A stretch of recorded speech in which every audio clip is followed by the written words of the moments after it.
Onuanom rantie ya me abi mo Bernard. Da bia me my sweet my fresh. Udi man kuntia. Minimi man secret ni tia. Te se wo follow ma. Da bia se na metie ne saa no so be. Da bia man minimi mo secret. Na woni masem bia na no atomi. Me ne ge bia hihya ware pa wanya yize wo. Na me se me kwakoto wedding gown. Na aware ne ya ye bibia wie wo. Ya ye bibia wie kama. Abusuafo nyina otwenem na ne mini se wedding go board ne na me cost store me ne mayenkofo ye koye koto wedding go na me hwe white bi pa sister ne che owuram a wow che me chiri asene o se kwa me despot ne bana ne wedding na wo ye no na me koye na me kohwe na me se ade we ne meto be bobo ne pe oh mimi ne yakim ne ma twa hwefom na me da ho no na me start say me so dai na Awurade start to kasa kire me na Awurade kasa kire me say no ka kire wo nua mra ntie ne say muni sika ma no so be tata mo wedding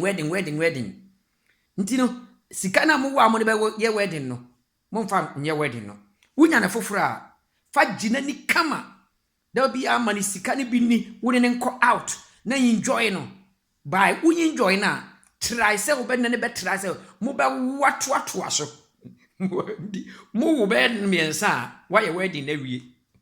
because I wona wo to aso no o your wedding no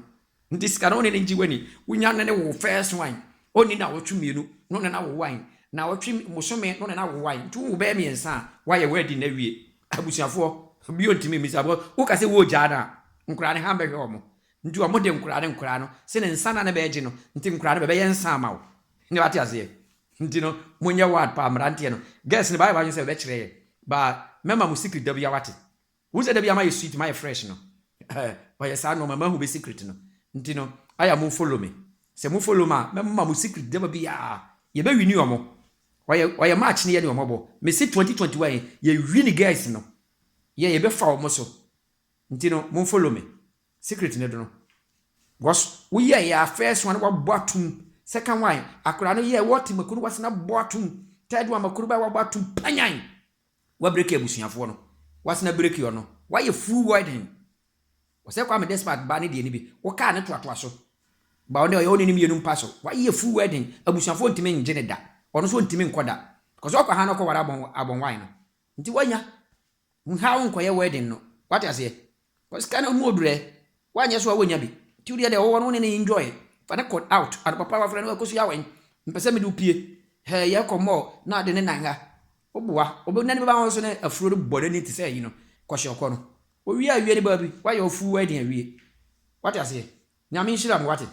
nyame nhira mo nua mrante ne ma no so mo hwa mo ye se mo say mobile money na mo dia gia toilet kura de mo wogie money be ma hye danim ne mo ofre foforo mo check it two ba na oni be mo ye call na aka to say mmame na afrem mpapa na afrem sister afrem say no o so ntori o wi so na request is ka ya nya mo secret no oye mo so for Bernard no Bernard asante me kire mo secret ya aya mo fa dem tenten mo fa wi ni omo nya me nhira o bye